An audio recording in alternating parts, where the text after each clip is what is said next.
नमस्कार। KCN TV channel में आपका स्वागत है। मैं हूं एम.जेड. खान। आइए डालते हैं आज की ताजा खबर पर एक नजर। आज हमारे बीच झारखंड के लोकप्रिय युवा कवि जो गिरिडीह से बिलोंग करते हैं, कवि विशाल पंडित जी केसीएन टीवी चैनल के मुख्य कार्यालय में उपस्थित हैं। इनका बहुत बहुत स्वागत है केसीएन टीवी चैनल परिवार की ओर से। आइए जानते हैं कवि विशाल पंडित जी से कि इन्होंने कविता पाठ करने का सिलसिला कब से और कैसे शुरू किया, इनके जेहन में कैसे बात आई और किस प्रकार इन्हें ख्याति मिली। तो कवि विशाल पंडित जी, केसीएन टीवी चैनल में आपका बहुत बहुत स्वागत है। आप बताएं कि आप काफ़ी कम दिनों में आपने ख्याति प्राप्त की, इसका श्रेय आप किसको देना चाहते हैं और आपके मन में कैसे बातें आई? जी, बहुत बहुत धन्यवाद केसीएन टीवी वालों का। और पहली बात कि केसीएन टीवी काफ़ी साथ भी देते हैं हमारे, और हमारे साथ एक बहुत बड़ी संस्था जुड़ी है, मैं उनका नाम ज़रूर लूँगा। वो स्ट्रगल के एक शिखर पर है और संभवतः वो पूर्ण होने वाली है। वो सपना जो है हमारा, वो पूर्ण होने वाला है। मैं एक साहित्यकार के साथ साथ पार्श्वनाथ अंतर्राष्ट्रीय विश्वविद्यालय ट्रस्ट का प्रचार प्रसार मंत्री भी हूँ, और मुख्यतः इस ट्रस्ट का उद्देश्य ना कि कार्यक्रम करना है, साथ ही साथ इस ट्रस्ट का कार्य यह भी है कि लोगों में शिक्षा का बढ़ाव हो, लोग शिक्षित हों, सभी लोग शिक्षित हों, क्योंकि हमारा गिरिडीह मेरे अनुमान से बहुत पिछड़ा दिखाई देता है। अब इसके पीछे राजनीति हो या क्या है मुझे नहीं पता। हम सभी प्रयास में लगे हुए हैं।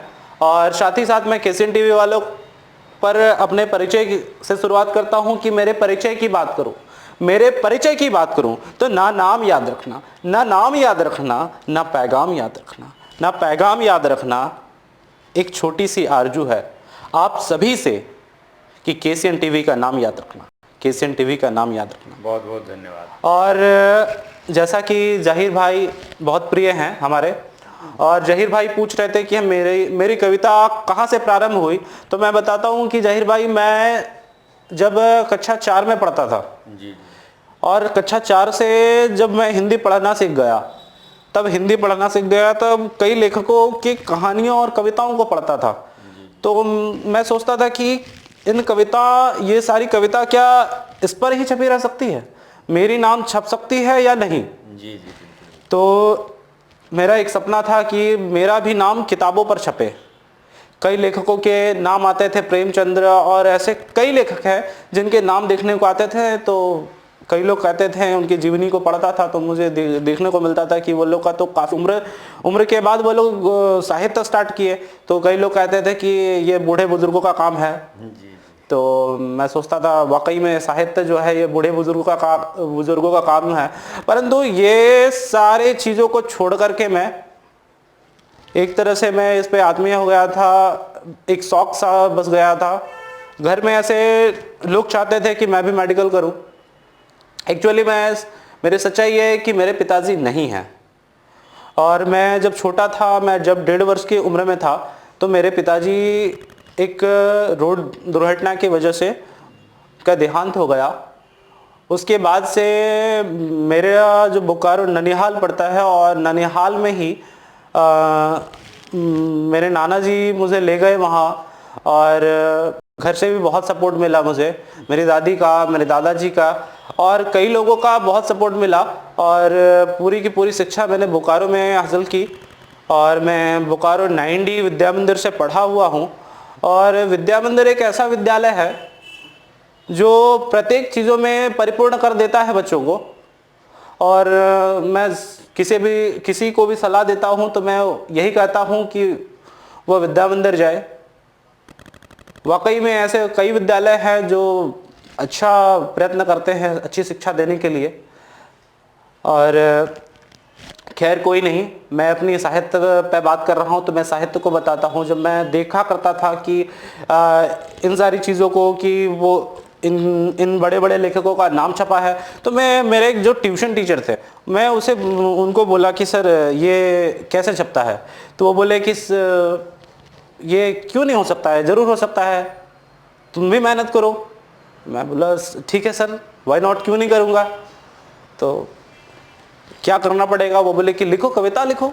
हम बोले कि कविता का अक्षर नहीं आता है, हम क्या करें। तो हम क्या किए कि सबसे पहला काम मेरा था कि जितनी कविताओं का बुक था, उस वक्त हम क्लास 6 में आ गए थे, और क्लास 6 में जब आए तो वहाँ पे देखे कि बहुत सारा कविता का, जब मार्केट जाते थे कविता का बुक खरीदना है, कविता ही करना है, तो ज़्यादातर हिंदी साहित्य पे ज़्यादा रुचि देने लगे और उस वक्त पढ़ने लगे, उन सारी कविताओं को पढ़ने लगे। उसमें से जो मन में आता था लिखते जाते थे पागलों की तरह, मतलब कविता का अक्षर नहीं आता था उस वक्त। फिर भी अपने प्रयास से लिखते गए, और वंस अपॉन अ टाइम एक समय ऐसा आया मेरे पास जो एक कविता संग्रह हो गया। हम सोचे कि अब तो डायरी भर दिए, अब इसका कैसे उपयोग किया जाए। तो मेरे सर बोले एक काम करो, इसको एक जगह करो पहले अच्छी तरह से। हम बोले कि ठीक है। तो हम लोगों को स्कूल में प्रोजेक्ट बनाने के लिए दिया जाता था। तो प्रोजेक्ट जहाँ से बनवाते थे वो उनको देखते थे कि मतलब छोटा छोटा किताब की तरह छापते हैं। तो हम बोले कि भैया मेरा भी छपेगा क्या इस तरह। वो बोले कि हाँ छपेगा। हम बोले ठीक है, तो मेरा भी छाप दीजिए। और हम पूरा का पूरा डायरी दे दिया। लगभग 2 हफ्ते तक उनके पास रहा, और वो 2 हफ्ते में मुझे एक समथिंग वो किताब की तरह छाप करके दे दिए। और जब छाप करके दे दिए तो हम सबसे पहले अपने ट्यूशन टीचर के पास ले गए। तो ट्यूशन टीचर बोले क्या है ये। तो उनको विश्वास नहीं हुआ कि ये कविता का मेरा किताब है। तो हम सोचे ये तो बड़ा असंभव है, इसको इनको कैसे विश्वास दिलाए। तो अपनी पुरानी डायरी को लेकर के आए। हम बोले सर देखिए कि इसी को हम आपको दिखवाए थे। तो वो बोले अरे वाह विशाल, तुम इसको कब छपवाया। तो वो बहुत खुश हुए, बोले कि एक काम करो सर, अपने विद्यालय ले जाओ। हम उनके बातों को सुन करके अपने विद्यालय ले जाते हैं। तो प्रधानाचार्य थोड़े स्ट्रिक्ट थे, तो जिस कारण से थोड़ा, और नए नए आए थे मेरे प्रधानाचार्य, तो थोड़ा डर सा था कि क्या बोलेंगे नहीं बोलेंगे, पुस्तकालय में रखेंगे, लाइब्रेरी में रखेंगे या नहीं रखेंगे। तो इस चीज़ को देख करके थोड़ा डर था, परंतु फिर भी साहस करके अपने मित्रों के साथ गए। हमारे जो मित्र थे वो बोले चलो चलो हम चलते हैं, साथ चलते हैं, तुम्हारे साथ चलते हैं। हम बोले चलो। ऐसे स्कूल का हेड बॉय के रूप में मतलब कि सारा कार्य होता था मेरा। तो जब गए हम, तो मेरे सारे मित्र गए, तो मेरे मित्र जितने थे वो पीछे की और दौड़ भागे, प्रिंसिपल सर को देख करके मुझे आगे ही छोड़ दिए। हम बोले अब तो हम फंस गए। फिर भी हम बोले कि हाथ में किताब था। हम बोले कि डरते सामने बोले सर क्लास 7 में उस वक्त हम पढ़ रहे थे, और जब उस किताब को हम जब देने के लिए गए तो प्रिंसिपल सर बोले ये क्या है, प्रोजेक्ट असाइनमेंट है, जाके सर को जमा करो, क्लास टीचर को जमा करो, किसी सब्जेक्ट टीचर को जमा करो, हमें क्यों दे रहे हो भाई। तो हम बोले सर ये मेरी किताब है। अच्छा तो मेरी किताब है तो इसमें हम क्या करें, आपकी किताब है आप रखिए। तो उन्हें फिर भी नहीं समझ में आया। हम बोले सर इसको पढ़िए। तो वो जब आचार्य जी उसे पढ़े तो बोले विशाल भाई ये तो आपकी नाम लिखी हुई है। भैया जी आपकी नाम लिखी हुई है। हम बोले हाँ सर, हाँ आचार्य जी ये मेरी नाम लिखी हुई है, और ये मैंने लिखी है, मैंने बनाई है। तो फिर विश्वास नहीं हुआ। वो बोले ठीक है एक काम करो कि इस किताब को मुझे दे दो। हम बोले ठीक है आचार्य है, क्यों ना दे भाई। तो अपने आचार्य को दे देते। वो लगभग 6 दिनों तक वो अपने पास उस किताब को रखते हैं और पढ़ते हैं। उसके बाद वो बोले कि एक दिन फिर मिले हमको, हमारा प्रेयर हो रहा था उसी बीच में हमको मिले। हम बोले कि अभी तक कुछ रिप्लाई नहीं दिए मेरे प्रिंसिपल सर। हम बोले गुस्सा हो गए, क्या हुआ पता नहीं, या भूल गए। तो हम सोचे उनको रिएक्ट करेंगे। तब तक वो आए और मेरे फेस के सामने खड़े हो गए और बोले कि विशाल हम जिस दिन तुमको बुलाएंगे उस दिन तुम आ जाना। हम बोले ठीक है आ जाएंगे। तो अचानक से एक छोटा सा कार्यक्रम था अपने विद्यालय में, और उस कार्यक्रम में के अंत में तब तक हम सोचे कि हमको लगता है कि इसी कार्यक्रम में हमें बुलाया जाएगा। तो मतलब कि अंदर से तो खुशी था कि अब बुलाया जाएगा, अब बुलाया जाएगा, अब बुलाया जाएगा। तो सोच ही रहे थे, तब तक पूरा कार्यक्रम हम एकदम अंतिम चरण पे था। और उस दिन का जो उस कार्यक्रम का संचालन भी प्रिंसिपल सर ही कर रहे थे, और प्रिंसिपल सर खुद कर रहे थे, और उसको अंत में विराम भी दे दिए उस कार्यक्रम को। और सब कोई तो सोचा कि अब विराम हो गया कार्यक्रम, अब चला जाए, परंतु पूरा का पूरा मुख मोड़ लेता है वह कार्यक्रम, और अचानक से प्रिंसिपल सर बोलते हैं कि अभी कार्यक्रम पूरा नहीं हुआ है, ये कार्यक्रम अधूरा है।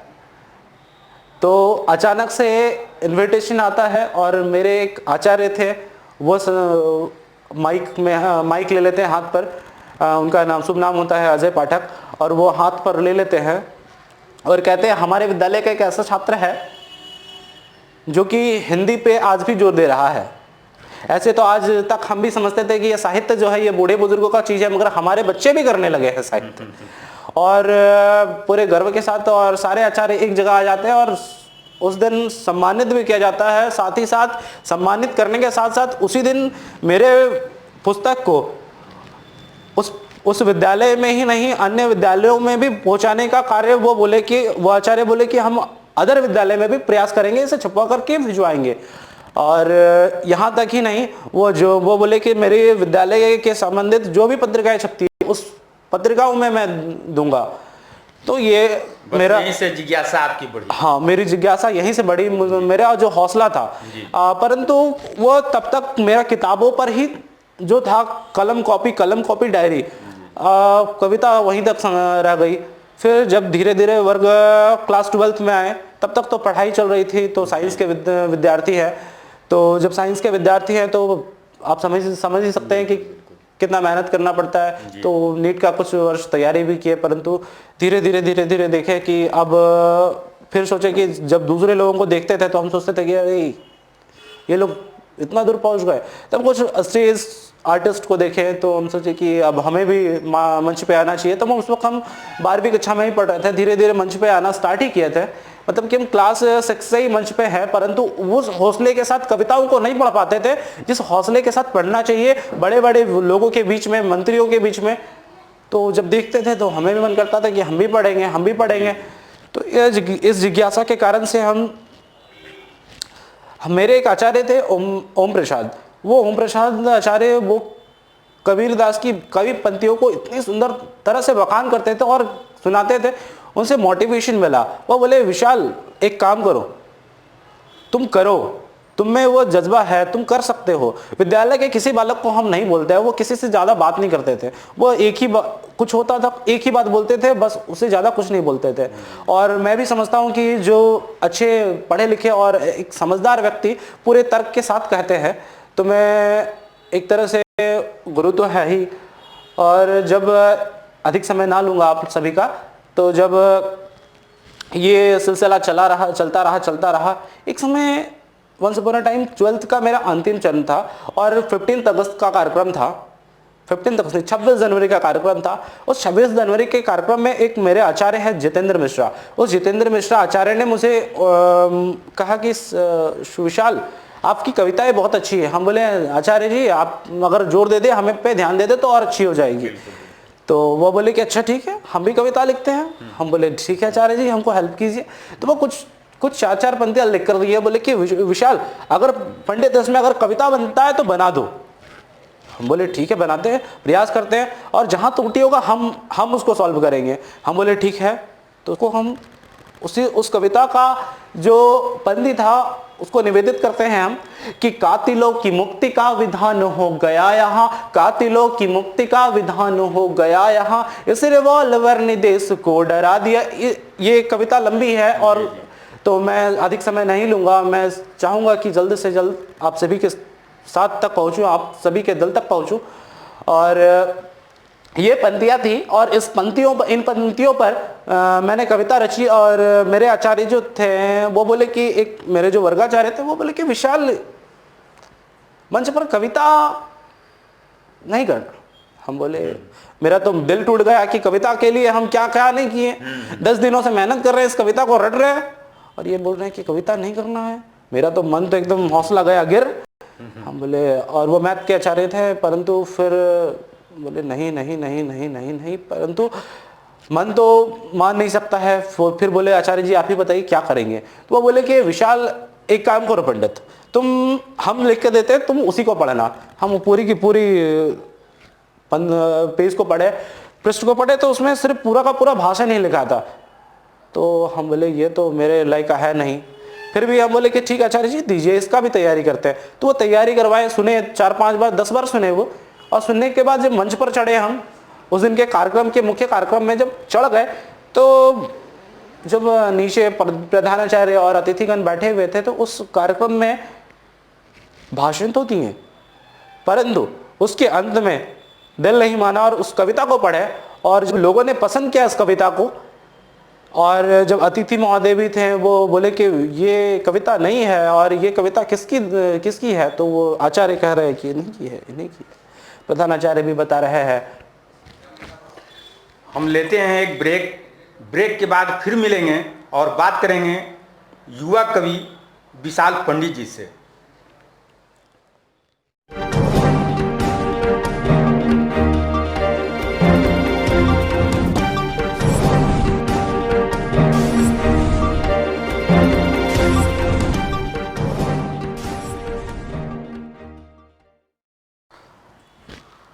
ब्रेक के बाद हम बात कर रहे हैं एक बार फिर युवा कवि विशाल पंडित जी से।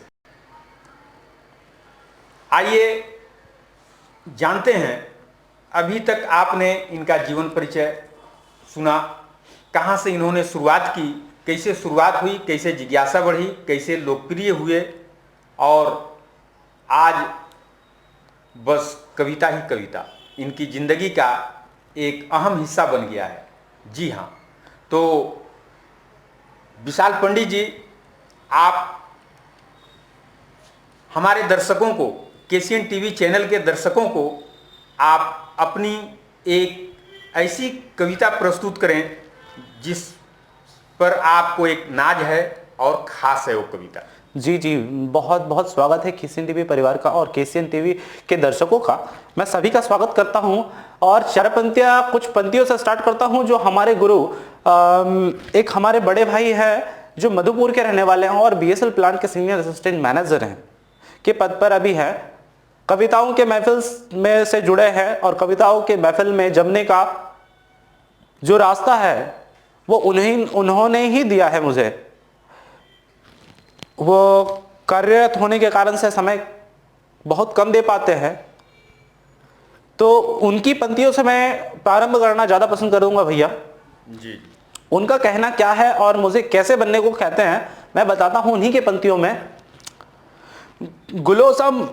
गुलोसा मुस्काऊं मैं संगन मकरंद हो जाऊं, बहे मुक्तक सा मेरा मन, बहे मुक्तक सा मेरा मन, मैं कविता छंद हो जाऊं, कविता छंद हो जाऊं, विधाता मुक्त कर देना, विधाता मुक्त कर देना मुझे संपूर्ण कमियों से, विधाता मुक्त कर देना मुझे संपूर्ण कमियों से, गुलों को इस कदर जी लूं, गुलों को इस कदर जी लूं।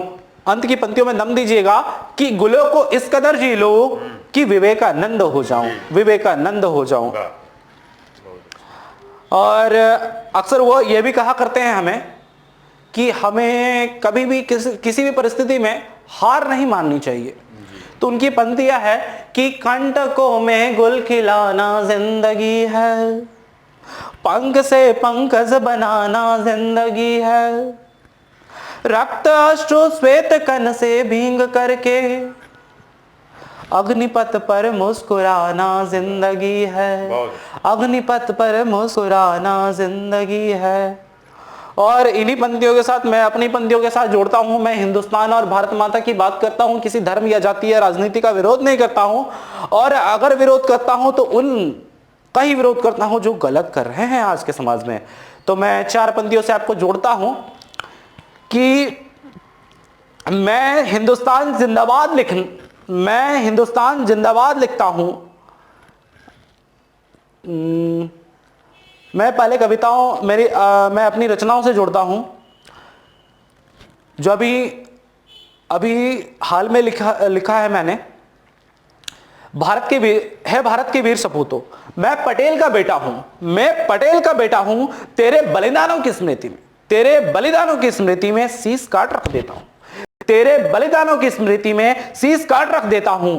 कश्मीर की घाटी हो, कश्मीर की घाटी हो या राजस्थान की माटी, या राजस्थान की माटी, कभी नहीं तो मुड़ना पीछे, कभी नहीं तो मुड़ना पीछे। थाम शौर्य की परिपाटी, थाम शौर्य की परिपाटी, कारगिल हो या डोकलाम, कारगिल हो या डोकलाम, या सन 71 की बात, या सन 71 की बात, कभी नहीं तो मुड़ना पीछे, कभी नहीं तो मुड़ना पीछे।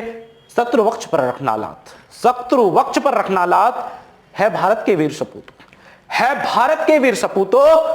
हस्ती तेरी आबाद रहे, हस्ती तेरी आबाद रहे, तेरे मजबूत इरादों से, तेरे मजबूत इरादों से। भारतीय जिंदाबाद रहे, भारतीय जिंदाबाद रहे। और अंत में कुछ कहना चाहूंगा। मैं हिंदुस्तान जिंदाबाद लिखना है, मुझे हिंदुस्तान जिंदाबाद लिखना है। पटेल और सुभाष का संवाद लिखना है, पटेल और सुभाष का संवाद लिखना है। ए मालिक मेरे जिंदगी को आबाद कर दे। अब अपनी कलम से खुद को आजाद लिखना है, अब अपनी कलम से खुद को आजाद लिखना है। और जाते जाते आज के आधुनिक समय को याद करता हूं तो मुझे कुछ हास्य की पंक्तियां याद आती है कि जब युवाओं को देखता हूं चैटिंग करते हुए तो